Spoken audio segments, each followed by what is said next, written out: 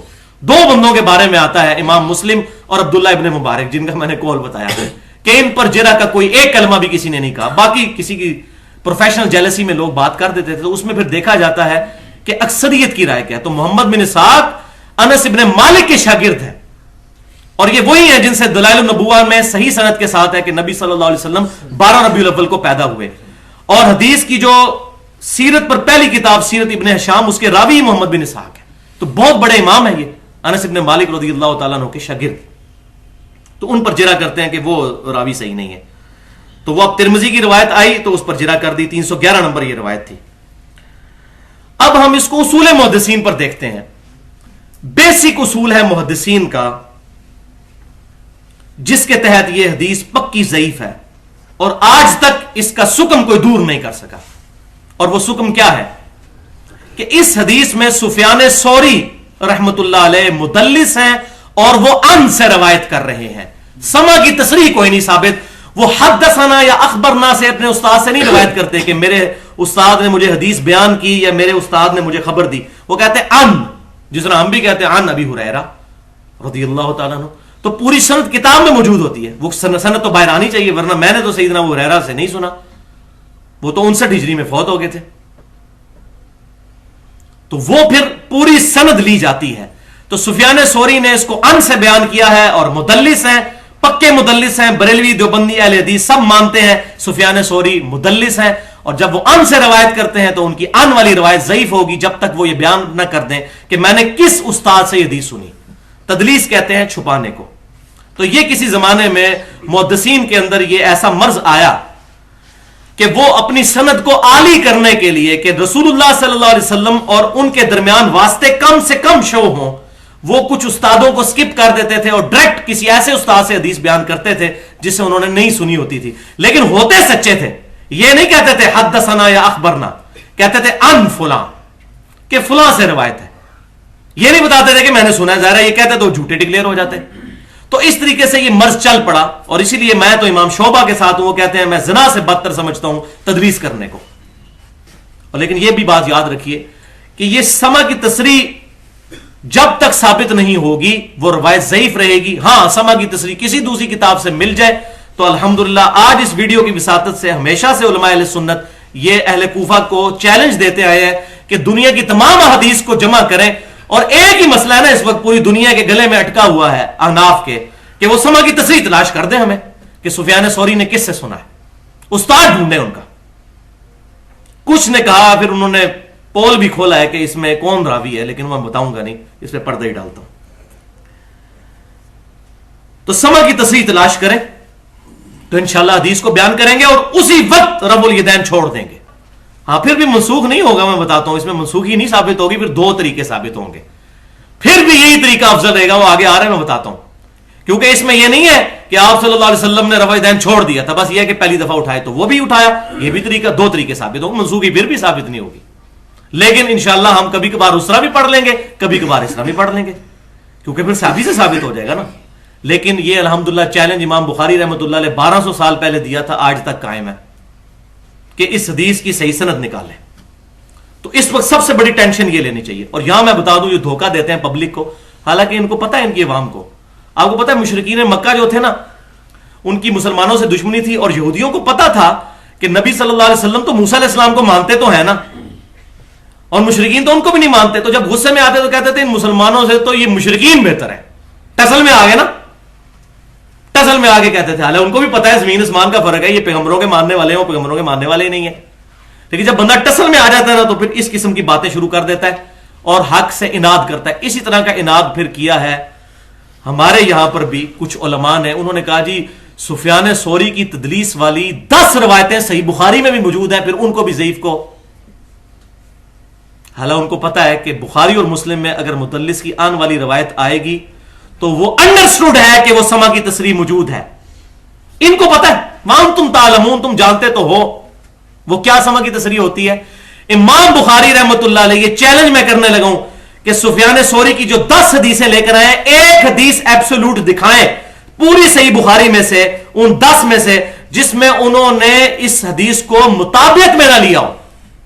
مطابقت میں لیا، پہلے اوپر پوری سند بیان کی کہ پوری متصل سند یہ ہے، اور پھر آن والی بھی بیان کی، اس کی بنیاد پر اس کو ٹھیک کہا.